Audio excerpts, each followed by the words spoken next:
20조 원 규모의 거대한 핀테크 공룡이 탄생한다는 소식이 들려왔습니다. 그런데 어찌된 일일까요? 시장의 축포 대신 주가는 오히려 하락하는 기묘한 현상이 벌어지고 있습니다. 오늘은 네이버와 두나무, 두 거인의 합병 소식 이면에 숨겨진 복잡한 속사정과 시장의 돈이 지금 어디로 흘러가고 있는지를 깊이 파헤쳐보는 시간을 갖겠습니다. 이 깊이 있는 분석을 시작하기에 앞서 여러분의 구독과 좋아요는 저희가 더 좋은 콘텐츠를 만드는 데 큰 힘이 됩니다. 여러분의 클릭 한 번이 저희에겐 귀한 응원이 되며 그 응원에 보답하여 여러분의 투자 여정의 지혜와 행운이 가득하기를 늘 기도하겠습니다. 자, 그럼 시작하겠습니다. 주인공은 바로 네이버의 금융자회사인 네이버 파이낸셜과 국내 최대 가상자산 거래소 업비트의 운영사 두나무입니다. 네이버 파이낸셜의 기업 가치는 약 5조 원, 두나무는 무려 15조 원으로 평가받습니다. 이 둘이 합쳐지면 단순 계산으로도 20조 원에 달하는 그야말로 한국 금융시장의 판도를 뒤흔들 메가 핀테크 기업이 탄생하는 것입니다. 하지만 어제 저녁 합병 비율까지 발표되며 공식화된 이 소식에도 불구하고 네이버의 주가는 힘을 쓰지 못했습니다. 오히려 장중 3% 넘게 하락하며 투자자들을 어리둥절하게 만들었죠. 도대체 무엇이 문제일까요? 그 이면에는 보이지 않는 암초가 숨어 있습니다. 가장 큰 불확실성은 바로 주식 매수 청구권이라는 제도에 있습니다. 조금 어려운 용어 같지만 쉽게 비유해 보겠습니다. 여러분이 아직 유명해지기 전에 작은 스타트업, 바로 두나무에 초창기 투자를 했다고 상상해 보시죠. 헐값에 산 주식이 이제는 엄청난 가치로 불어났습니다. 이때 네이버와의 합병 소식이 들려옵니다. 여기서 여러분 앞에는 두 가지 선택지가 놓입니다. 첫째, 불확실하지만 거대 기업의 일원이 되어 더 큰 미래를 꿈꾸는 것. 둘째, 주식 매수 청구권을 행사해 나는 이 합병에 반대하니 지금 내 주식을 정당한 가격에 회사에서 되사달라고 요구하고 확실한 수익을 챙겨 떠나는 것. 바로 이 두 번째 선택지가 이번 합병의 가장 큰 변수입니다.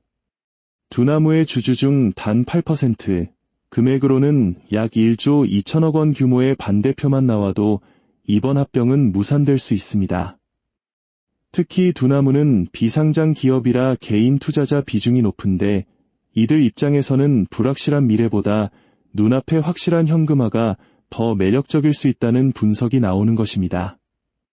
네이버가 제시하는 장밋빛 미래와 개인 주주들의 현실적인 욕망이 충돌하는 지점인 셈이죠. 그렇다면 네이버 주주들 입장에서는 이 상황을 어떻게 받아들여야 할까요? 사실 지금으로서는 좋아할 수도 그렇다고 나빠할 수도 없는 애매한 상황입니다. 만약 합병이 성공적으로 마무리된다면 네이버는 결제, 금융을 넘어 가상자산까지 아우르는 압도적인 금융 플랫폼을 손에 쥐게 됩니다. 그야말로 한국의 슈퍼앱이 탄생하는 것이죠. 그 청사진은 너무나도 매력적입니다. 하지만 반대로 주주들의 반대로 합병이 무산된다면 그 실망감은 고스란히 주가의 악재로 작용할 것입니다. 결국 네이버 주주들은 지금 엄청난 기회와 그에 못지않은 리스크가 공존하는 외줄 위를 걷고 있는 것과 같습니다. 합병이 최종 성사되는 내년 4에서 월까지는 이러한 불확실성이 계속 시장을 짓누를 가능성이 높습니다. 이처럼 모두의 시선이 네이버와 두나무의 드라마에 쏠려 있는 동안 시장의 다른 한편에서는 조용한 지각 변동이 일어나고 있습니다. 바로 지금까지 시장을 이끌어왔던 주도주들의 힘이 빠지고 새로운 대안을 찾아 돈이 움직이기 시작했다는 점입니다. 대표적인 예가 바로 전력기기 관련주입니다. AI 데이터 센터 열풍을 타고 끝없이 오를 것만 같았던 HD 현대일렉트릭, LS일렉트릭 같은 종목들은 고점 대비 상당한 조정을 받았습니다. 펀더멘털, 즉 기업의 본질적인 가치는 변한 것이 없지만 그동안 너무 가파르게 올랐다는 부담감에 잠시 쉬어가는 흐름이 나타난 것이죠. 이는 비단 전력기기뿐만 아니라 반도체 일부 소부장 기업이나 조선주에서도 비슷하게 관찰되는 현상입니다. 마치 너무 뜨거웠던 파티가 잠시 막을 내리고 다음 파티 장소를 물색하는 듯한 모습입니다. 그렇다면 시장의 큰 손들은 어디로 눈을 돌리고 있을까요? 놀랍게도 그 방향은 바로 제약 바이오 섹터를 향하고 있습니다. 아직도 많은 개인 투자자들에게 바이오주는 무섭고 어려운 주식으로 인식되지만 지금 글로벌 시장의 환경은 바이오 섹터에 그 어느 때보다 유리하게 조성되고 있습니다. 여기에는 세 가지 중요한 이유가 있습니다. 첫째, 글로벌 빅파마들의 특허 만료 위기입니다. 막대한 수익을 안겨주던 블록버스터 약물들의 특허가 줄줄이 만료되면서 이들은 생존을 위해 새로운 기술과 신약을 가진 한국의 유망 바이오 기업들을 향해 적극적인 기술 이전, 즉 M&A를 시도할 수밖에 없는 절박한 상황에 놓였습니다. 둘째, 금리 인하에 대한 기대감입니다. 바이오 기업들은 대규모 연구개발 자금이 필요하기에 금리에 매우 민감한데 향후 금리가 인하될 것이라는 전망은 이들에게 큰 호재입니다.